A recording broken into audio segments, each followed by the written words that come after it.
guess who's back up in the car? Alexis. I think this is just gonna be a thing if I'm not at home, which is very true. I'm just never home. So, welcome to, not really part 2, but I did a vlog yesterday. So, I am doing my Mad Max movie review in the car.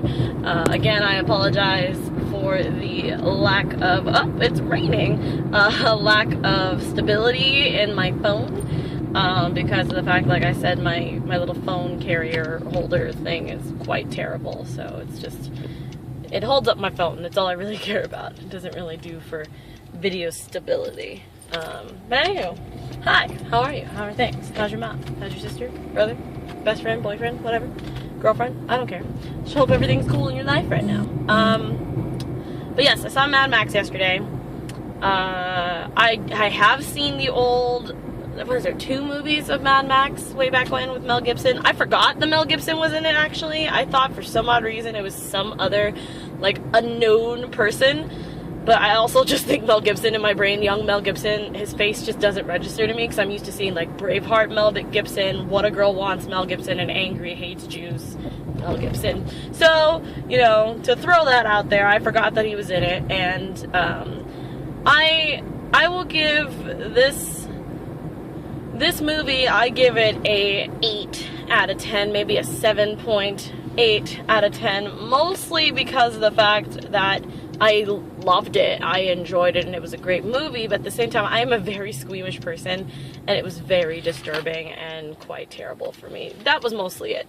And also, like, as disturbing as Mad Max's world is, just some of the crazier, disturbing cuts really threw me off. I quite enjoyed it because it was different, but at the same time, it was really hard for me to keep up because, yeah, the editing just threw me off. But it's not a bad thing. I'm glad that they decided to do something different. I just personally, with my own eyes, when you do jagged editing like that, like how my phone is being shot right now, it throws me out of the movie. Also, the extreme color difference from night to day in this movie was kinda jarring for me. It was, again, not bad things. I'm literally nitpicking, hence why it's not a perfect movie, but it's also extremely entertaining. I quite enjoyed it. There was just literally a few things that kind of threw me off, but not bad. I would give it a higher rating if I actually didn't feel queasy during the movie. Like, you're probably feeling queasy from my vlog right now, so again, I apologize. Here we go, spoiler alerts, so stop the video here, if you don't want to read more into it. But before I continue into the spoilery stuff of it, overall, I thought it was a very good movie. It was very well shot. Tom Hardy, Charlize Theron, everybody in this, even Lenny Kravitz's daughter, who was in it, very, very good. The wives were very good. Like, everybody in general was awesome. And I personally really, really, really, really was very entertained, and I enjoyed this film. I definitely think it's a must-see. Just be ready that since George Miller is the director, as Neil Plumley would put it, that it's very George Miller. He just doesn't give a shit about anything that has to do with, like, movie laws, kind of, and, like, the rules of filming, which I admire, but at the same time, I'm like, could we, like, bring it back a bit? Like, you know, but other than that, good. Okay, this is where you stop the video. I hope you guys have a good week and everything like that. Before we get into spoilers, if you would like to continue, please continue. So, of course,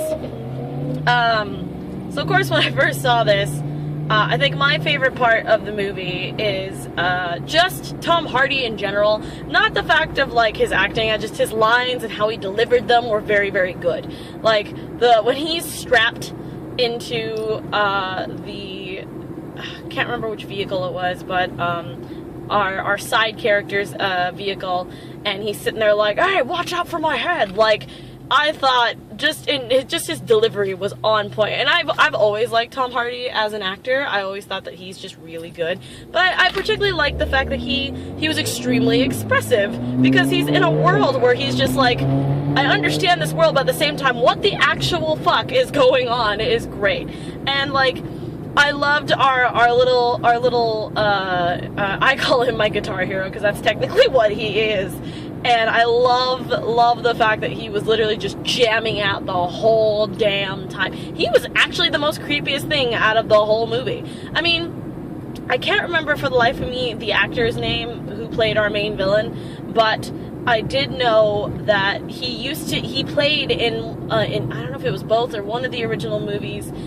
Please correct me in the comments down below who he was, but apparently he played a certain role, and so that's why he had to wear a mask for the whole time, because they didn't want people to get confused, which is a great way. I thoroughly enjoyed the fact that they were like, hey, we love you, let's be in this movie, but let's not confuse the fans. If you're a hardcore fan of this franchise, you know, let's put a mask on you. And I loved that, and I loved how, like, I don't know if it's Nicholas Hoult or whatever his name is, I can't remember, I have to, again, I'm sorry, I'm very bad with actor names, but the guy who played Beast from X-Men First Class, who my friend actually told me he also does the voices in Borderlands, he was my favorite besides Tom Hardy and Charlize. I thought his acting and how expressive his eyes were because of all the makeup that was, it's very plain, so his blue eyes really, like, pointed out. That's not the right word. It kind of popped. It was a terrible thing. It popped, and it was awesome. I really, really thoroughly enjoyed his performance of What a Lovely Day! Like, it was great. I really just loved how he went from being this, I mean, he wasn't really a bad character, it was just, he was so loyal, and he knew what he wanted, and it just made everything better, I felt. Just to see him go from wanting to please the leader, and you know, he wants to go to I don't know if it was Valhalla or Alhalla, but and do good. And I loved the part where he's in the car and he's telling the leader, like, I've been on the war rig, I know how it works, I can get them out. There's a little secret compartment, I can go in there and I can get them. And he's like, don't fail me, and he sprays the chrome on his teeth, and then he jumps onto the rig, and his chain that's still stuck to him from bleeding Tom Hardy, Mad Max's character, Tom Hardy's character, gets caught in not the railing, but the grill of the war rig, and he just flies off, and you just see him just roll his eyes, and he's just like, oh, you're worthless, and just like kept driving. Oh, that whole comedic timing was fantastic. He just sat there like, oh, I was trying, and he was. I felt so bad that he just kind of got cheated out of that moment, because that was his moment, and he fucked it up. But I love that he fell in love with our little redhead, and I'm so mad. Again, spoiler alert if you don't want to know anymore, if you're just here to listen to me rant. I am so sad that he died, but at the same time, I'm okay with the fact that he did, but I would have rather been okay with it, because then he could have really taken, not a leadership role, but he would have been trusted enough to do more things in the town, city, whatever you want to call it, village, and, like, you know, him and the redhead could have just done great things. And the other death that I was there's two deaths, well, not two deaths, but like, one was a potential death and the other one was an actual death. There's one of the woman warriors in the desert, one of the desert woman warriors who you'll meet in a little later on, because, okay, so the plot is Charlize's character is trying to get the wives to safety. If you don't know what that is, again, you need to watch the movie. But anyway, so she's trying to get the wives to safety because they're not property, and she wants to make sure that he understands that, so she kidnaps the wives. And sadly enough, one of the wives didn't make it because she was the favorite, so she was kind of using herself as bait, kind of, and sadly enough, she fell off the war rig, and she got run over, which was really sad. And, well, not run over, I guess she got ran over, and that kind of sucked, but at the same time, it kind of made sense that the favorite had to die, because then it would fuel the leader, which name is escaping me right now, to, like, really go after them, because at first it was just like, oh, you took my wives, I'm here to come after you. And then with this one, as soon as one died because of this craziness that is happening, he was like, yeah, they need to die. Like, that's it. I want the rest of my wives back, and I want all of them to die. So you know, Charlize was trying to get them to the place called the Green Place. That was where she was born, and it was green, and there was water, and it was very plentiful. And sadly enough, when she gets there, she's like, oh, I remember this spot where you see this naked lady going, help me, help me.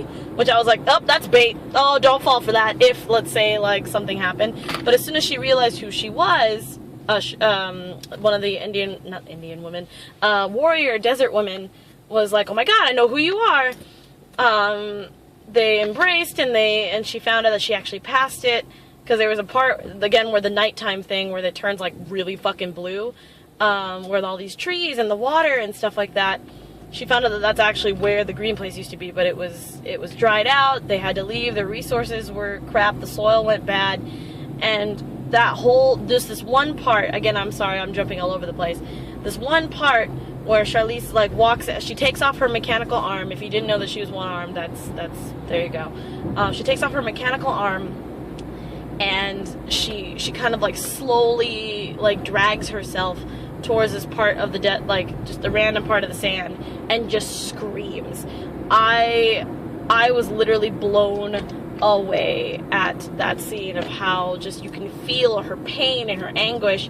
But going back to my original thought, the fact that the warrior woman died because she was so badass, guys. Like, she was sitting there shooting them up and rolling around and trying to avoid cars, but there was one car that she wasn't really paying attention because she was trying to shoot at a different car, and she got hit.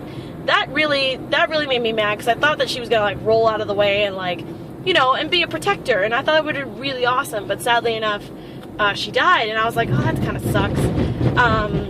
But another person who I thought was going to die, and I'm half in, half out of I'm sad that it didn't happen, was actually Charlize. I think her character almost died. She got stabbed in the ribs, kind of like the not kidneys, but like the rib area, and she still kept fighting, which is awesome. And she had some crazy awesome lines. She was she was just the epitome of badass, and I loved it. But she was pretty much slipping away. She was pale. She lost too much blood. You know, like, they were doing it, like, she was pretty much, like, choking on her blood at one point, like, in her lungs and things like that. And Mad Max realized, oh my god, I'm a universal donor, I'm just gonna give you my blood. So that's what he did. But then when they took her out of the, like, at the very end, they took her out of the war rig, or not war rig, I'm sorry, out of the truck. Buggy? I think it was a buggy, I can't remember. It was like a Volkswagen Beetle, like, amped up pretty much on, like, steroids at that point with things. But anyway, pardon me. So when they took her out, and she was totally fine, like, color went back to her face. I mean, she was still in pain, so she was kind of, like, holding onto her side and wasn't all there. But, like, when I saw that she was alive, I was kind of like, oh, that would have been cool if she died. But at the same time, it made sense that she didn't die, because she had to be a leader. So, you know, now that they've killed the leader, they needed a new one. And who else, you know, who else but Quagmire? But who else better to lead than, of course, I don't know why I can't remember her name. I'm really terrible with names, guys, so I apologize. But yeah, so again, I'm not going to go into too much detail of this movie, because I don't want to completely just ruin this whole movie for you. I mean, technically I already ruined the ending, but I feel like everybody knew this leader was going to die, because it doesn't make sense for him to live. But anyway, but overall, I felt like, you know, everything was well shot, the writing was really good, and it just made sense for this movie of how it was. For me, it was very tough for me to watch, just because with the very jagged editing really threw me off, and kind of, you know, it's disturbing. I mean, I didn't even sleep because of just the shots of people kind of spazzing out with, like, their teeth and drooling, and oof, it was hard. I mean, it definitely wanted me. The one thing I will take from this is obviously the fact of, like, I want to play Borderlands 1, and 2, how crazy any type they put, like, any apocalyptic dystopia kind of place is. And especially in this one, it's just kind of like nobody gives a shit. They will kill children, women, anybody just to get oil or water or whatever. Like, it's kind of nuts, but at the same time, these guys have been out here for years, so it was all over the place. wise, and it really, like, not affected me, but it was sat there. If I look around, like, my town, and it's full of green, and I'm like, I can't imagine all of this going to, like, desert town. I mean, I don't think it would, but, you know, California is a desert, so if it ever did, it would make sense. But anyway, I really, really like this movie, like I said. I really think that people should go watch it. It's very good. And I think, you know, I wouldn't want to watch this again like how I was with, like, The Hobbit and Kingsman. Like, Kingsman I wanted to see, like, the next day. This one I could wait. I could definitely wait until it came out on DVD and I would watch it one more time. I would probably watch all three together just because I think it'd be really, really cool. But I wouldn't, it's definitely not a movie I would watch over and over and over and over. I mean, Neil and a couple other people I know would probably do it because they love the series, but me personally, it's more of it's a one-time deal if I'm in the mood for it, you know, which is mostly how I feel about most of the all the Mad Max movies now. So, but anyway, I'm going on 15 minutes here, so I apologize again for how long it was, but I hope that you enjoyed my movie review. I'm gonna start doing these now since I do watch a lot of movies, or at least I try to, and I've always wanted to do movie reviews on the actual job that I work at, but it's really hard because everybody wants to do that, and I usually work on Fridays, so it's kind of tough, so I'm pretty much just going to be doing it on my channel. I might do them more at home, not in the car, because I know it's probably really distracting looking at my environment, but I thought Mad Max has to do with cars and dystopia, why not do it in the car, and also because this is the only free time I really have, so... But anyway, I hope everyone's having a good Friday. Please go see Mad Max. I'm going to be doing a review on Pitch Perfect sometime this weekend. I haven't decided when, but I definitely want to do it like right after or the day after, because if I don't do it right away, I will forget everything. Like, I know I probably missed out on a lot of key scenes from Mad Max, but I also don't want to ruin everything for you because I want you guys to go see it and experience it on your own, because it's definitely an experience, and it's pretty gory, which I haven't seen the Mad Max movies in forever, so I don't remember if they were gory or not, but I mean, oh, also, if you love Mad Max, you should definitely go check out Wasteland Weekend. If you don't know what that is, it's pretty much just you living Mad Max for like a weekend, pretty much. You go out to the desert, you dress up in leather and, you know, the football pads, and, you know, put, like, not ink, but, like, you know, like dark makeup and stuff and dirt, and you just pretty much get in these, they actually build the cars from, like, the movie, and they just drive around in the desert and just do crazy shit. You barter for stuff. Like, my roommates have showed me all the stuff that they bartered at, like, Wasteland Weekend and stuff, and it's freaking cool. So if you want to dress up and act like a maniac in the desert for 3 days, Wasteland Weekend is your shit. I would say look it up. Go into Google, look up Wasteland Weekend. You can see pictures, you can see video. It's the shit. I personally don't want to go because I am a terrible person when it comes to heat. I get grumpy, and I need to be indoors. I am that type of person who would rather be playing video games or reading a book until, you know, the wee hours of the morning, instead of being out in the desert acting a fool and being hot and irritated. So, but anyway, I hope you enjoyed my review. Please tell me in the comments of what I need to work on and things like that. And I will be doing a Pitch Perfect one tomorrow. Maybe I'll even sing. Probably not. But anyway, have a great weekend, guys, and I'll see you guys later. Mwah.